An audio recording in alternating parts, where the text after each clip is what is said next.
Watch, Nancy Grace gives rapid-fire answers on true crime cases.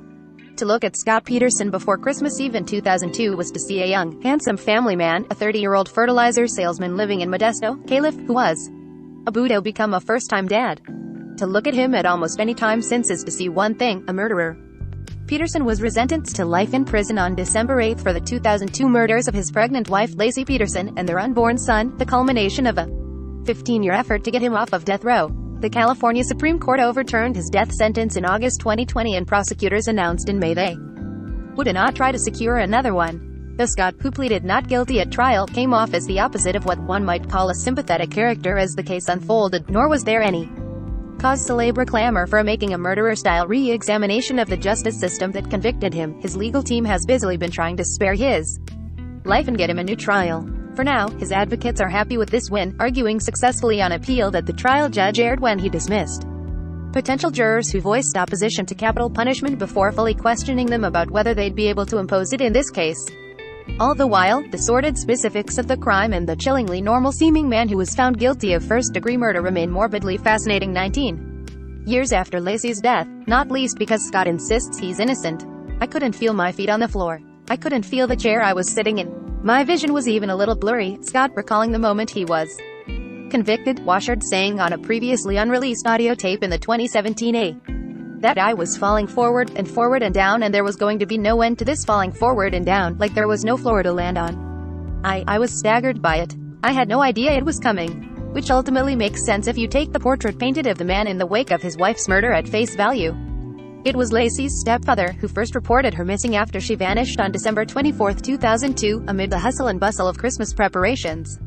Scott told police that his 27-year-old wife, who was 8 months pregnant with a boy they'd already named Connor, had been planning on walking their golden retriever at a nearby park when he last saw her, before he left to go fishing at the Berkeley Marina. Laci's purse was at home. The dog, leash attached, had since been found by a neighbor and returned to the Petersons' yard.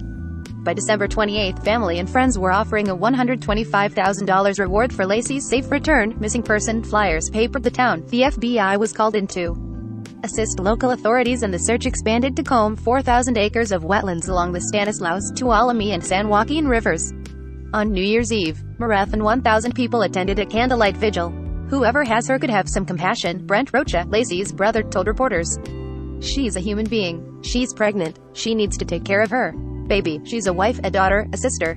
Please return her." Brent would later tell Scott in court, after his brother-in-law was sentenced to death, that he had purchased a gun with a mind to kill Scott himself but decided to let fate have its way with him. Scott theoretically should have been the distraught husband pleading for any information about his wife's disappearance, tirelessly combing the area for her with the police and countless volunteers. But multiple accounts paint him as quiet, polite and oddly removed from the proceedings.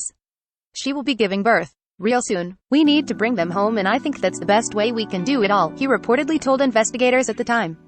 Reflecting on how they built a case against Peterson, Modesto Police Detective John Bueller told People in 2005, "We've been doing homicides for a while. When you compare Scott's demeanor with other people we've dealt with, he didn't even register on the scale as far as seeming concerned." And when fellow Detective Alberghini played the tape of that lame-o message that Scott left on Laci's phone, "Hey, beautiful, I am on my way back from fishing.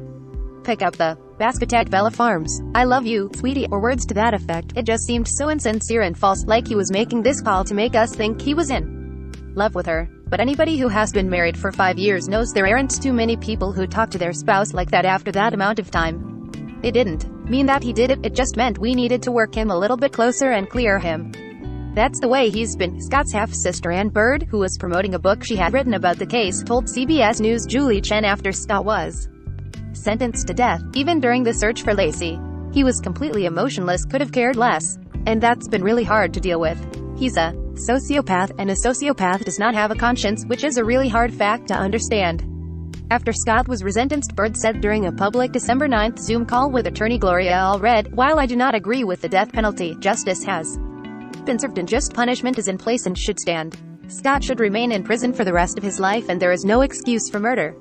I stand by my comments, both past and present. I hope that someday, all who are attached to this heartbreaking and horrific history can find some peace." Scott and Laci met in 1995 in San Luis Obispo, Calif, when they were students at Cal Poly. She first saw him while eating at the restaurant where he was working as a waiter and passed him her phone number. They married on August 9, 1997. They ran a hamburger joint for a couple of years before selling the place and moving north to Laci's hometown of Modesto, where they planned to start a family. Within 2 weeks of Laci's disappearance came the reports that Scott had been having an affair, and that he had taken out a $250,000 life insurance policy on his wife. Peterson called the reports a bunch of lies, explaining that he and Laci each carried the same amount of life insurance. Then, on Jan 24, 2003, 27-year-old Amber Frey, a single mother, came forward to say she'd had a recent affair with Scott, and that when they met on November 20, 2002, he told her he was unmarried. Days before Laci disappeared, she said, he told her he was actually a widower. Frey said she contacted police on December 30th, after she saw her lover on TV. With every network angling for a piece of the story, Scott picked ABC News' Diane Sawyer to sit down with, tearfully claiming that the affair had been inappropriate, but that he had confessed to Laci, they had put it behind them, and he had nothing to do with her disappearance. Scott's family joined him for the second half of Good Morning America's two-part exclusive. A claim to Sawyer that Frey was his only indiscretion would come back to haunt him, as would his claim he told police about Frey voluntarily. Another candlelight vigil was held on February 10, 2003, Laci's due date, in the park where she was supposed to have gone to walk the dog. On March 5, police announced that they were treating the case as a homicide investigation. A little more than a month later, on April 13, 2003, the remains of a male fetus were found at the shore of San Francisco Bay in South Richmond. The next day, a woman walking her dog came across a portion of a woman's body lodged in the rocks at Point Isabel Regional Shoreline, about a mile south of where the unborn baby washed up. On April 18, the same day, California Attorney General Bill Lockyer confirmed that the bodies belonged to Laci and Connor Peterson. Scott was arrested and charged with 2 counts of murder. Picked up about 30 miles away from the Mexican border, he was sporting a goatee, his dark hair was dyed a reddish blonde color, and he had $10,000 in cash on him. And though he certainly hadn't been free of suspicion before, overnight Scott Peterson became a downright pariah. He pleaded not guilty to 2 counts of capital murder and hired high-powered defense attorney Mark Garrigus, famous for representing clients such as Michael Jackson and Winona Ryder. Garrigus publicly called for witnesses who could help prove his client's innocence to come forward. Later, the attorney floated the possibility that Laci had been abducted by a satanic cult, and he talked about a female witness who supposedly had important information about the case. Cult or not, it's clear she was abducted. That's the only thing that makes sense, Garrigus told Vanity Fair that August. It's only a matter of time forensically and, well, find out who did it. The trial wouldn't start until 2004, leaving plenty of time for the twisted story of Laci's death to grow ever more upsetting, with the resurgent tabloids and cable news networks knowing exactly what readers and viewers wanted, thanks to the days of wall-to-wall coverage of the Menendez brothers and O.J. Simpson's murder trial, as well as the disappearances of John Benet Ramsey and Chandra Lovey, who was also from Modesto, moving in for the overkill. Once he was arrested, Scott was pretty much immediately cast as the cold-blooded killer, a picture at odds with what most friends and family had thought of. He and Laci both seemed extremely excited, as we were. Greg Red, a friend of the couple who had just welcomed his first child with wife Kristen Reed, told ABC News after Scott's arrest, "We were both having our first babies at the same time, or quite close to the same time. We were both planning on basically raising them together, since we both lived here in Modesto and in the same neighborhood. I just think, what a waste." Prosecution witness Karen Service, a neighbor of the Petersons who spent an awkward Christmas dinner with Scott and his parents after Laci went missing, told the Modesto Bee in 2007. "Why would you do that? Why kill your wife and your child? If you're that unhappy, I got divorced. It wasn't that difficult." Scott's mother, Jackie Peterson, lamented to Time magazine, "You have a district attorney calling this a slam dunk before there's even an arraignment. I am feeling like I am living in Nazi Germany or the Soviet Union." The gruesome details would pile up before trial. MSNBC reported in May 2003 on leaked autopsy findings that suggested Connor may have been cut from Laci's body before mother and son were disposed of, a notion that actually gave temporary credence to the cult theory. Within 24 hours, the cable and broadcast news shows were citing experts and sources who downplayed the initial take, saying that the fetus had probably still been in Laci's womb and was expelled by a progression of natural occurrences after she died. The National Enquirer, which first reported the existence of Amber Frey, published a copy of a Christmas card she had sent out featuring a picture of her and Scott together. Sharina Vincent, a former friend of Frey's, sold photos she had taken of Amber and Scott at a Christmas party to people, and then sued the magazine for not cropping her out of a picture on the wall behind the duo after agreeing to remove Vincent's image. The publication denied wrongdoing and promised to defend itself vigorously. Per Vanity Fair, the Enquirer also reported in May 2003 that Frey, who had hired Allred as her legal counsel, had worn a wire for the prosecution while talking to Scott before his arrest, and that he told her he didn't kill Laci but knew who did. In June 2003, a judge issued a broad gag order to cork the flood of leaks and rumors. I even get requests to interview the inmate who cuts his hair, a Stanislaus Sheriff's Department spokesperson told Vanity Fair for an August 2003 article. That was more about the media frenzy than the murder itself. Every time we put the story on, the ratings spike, Fox News' Bill O'Reilly also told VF. It's the only thing keeping Larry King on the air. We do Laci Peterson every 15 minutes and see the numbers go up. It's a story that resonates with women particularly. According to the Washington Post, by June 30, 2003, the Peterson case had been featured 79 times on Greta Van Susteren's Fox News show, 40 times on MSNBC's The Abrams Report, 38 times on Fox's Hannity Live, and 20 times on MSNBC's Hardball. They appeared to be a young married couple with their whole future ahead of them, and she disappeared. That got people hooked. Marilyn Ryan, managing editor of CNN US at the time, told the paper, rejecting the perception that the network was milking the case. People have become invested in knowing the outcome of what happened to her.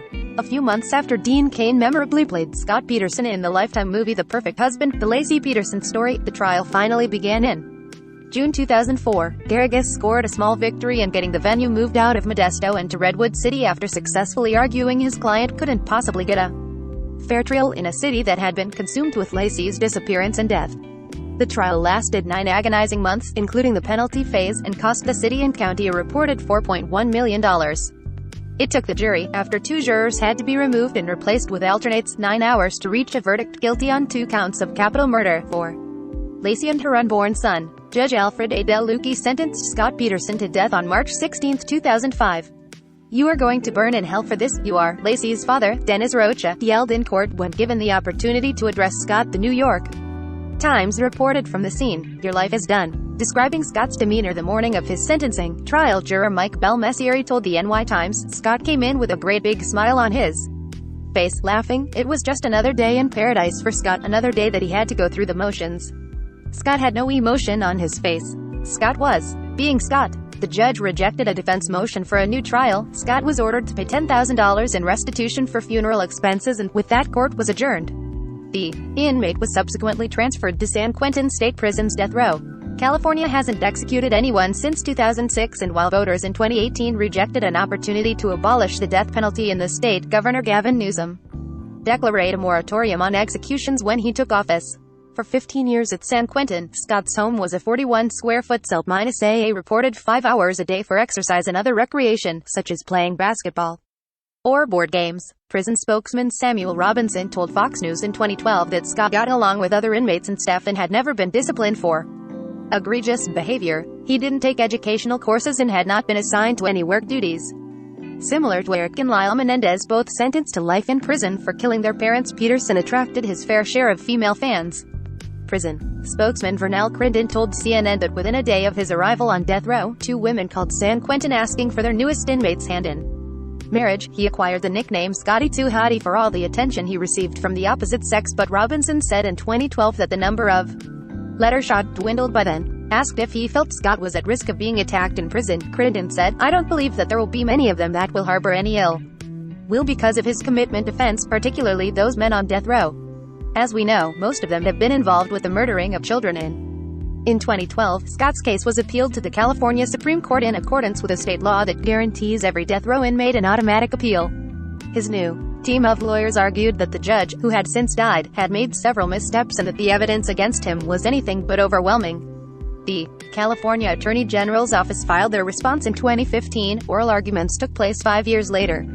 "There is absolutely no doubt in my mind that justice was served," Laci's mother, Sharon Rocha, told the Modesto Bee in 2016. Scott Peterson is guilty. Team Peterson would disagree. At AQ, Garrigus called the case a media lynching. "Scott is clearly not guilty," the attorney declared. "Scott is innocent. I will believe that till the day I die. What happened in this case was one of the worst abominations of the criminal justice system I ever experienced." The film's directors, Shireen Anderson and Alina Constantino, made it clear they felt Peterson at least deserved a new trial. They had written to him in prison and he put them in touch with people from the defense's side. They said they reached out but ultimately made the movie without anyone from the prosecution, Modesto police, or members of the jury that found him guilty. John Marks, the producer of a attempt to argue the possibility of Scott's innocence. "I just want people to say, what actually happened here? he says. Amy Savitsky, a president of development and programming, told people the show really does give this kind of fascinating full picture, not just of the case itself but set against the backdrop of what was happening in our culture at the time. And no, she reiterated, they were not trying to exonerate Peterson. Detectives told NBC News for the Laci Peterson story, a Dateline investigation, which aired in April 2017, that despite there not being DNA or other forensics to explicitly tie Scott to the murder, circumstantial evidence plainly pointed to his guilt. He was just calm, like he always was, after they put the handcuffs on him, Detective Bueller told people about Peterson's arrest. When we got him back to the offices and he had his pool-dyed hair or whatever he said it was, we sat him down. He was not angry. He didn't ask a whole bunch of questions. The only thing said was, is that my wife and son? At that point it was sort of like, come on, Scott. So I said, you know the answer to that question. Then he did. Fake sniffles. But Scott is still holding out hope that he'll get his new trial, his attorney telling today's Savannah Guthrie on Thursday that at a hearing scheduled for February they'll be arguing their case for juror misconduct, having alleged in their pending habeas corpus appeal that a juror named Rochelle Nice purposely didn't disclose a personal experience that could have affected her view of the case to ensure she made it onto the panel. Scott's attorney, Pat Harris, told Guthrie, "We're cautiously optimistic. I think there's a great deal of evidence that the juror did commit misconduct. Essentially when she filled out the juror form, the juror questionnaire, and also when she was questioned in court, she did not tell the truth about incidents in her own life when she was a victim of domestic violence while she was pregnant. I think that was obviously a very important thing for her part of her life, and if she had been honest about it, she would not have been selected for the jury." Nice has denied the accusations of misconduct, telling the Modesto Bee in 2017, "When I filled out that questionnaire, my situation never came into my mind because it was not similar at all. But if they get that retrial," Harris continued, "they'll be presenting evidence that exonerates Scott.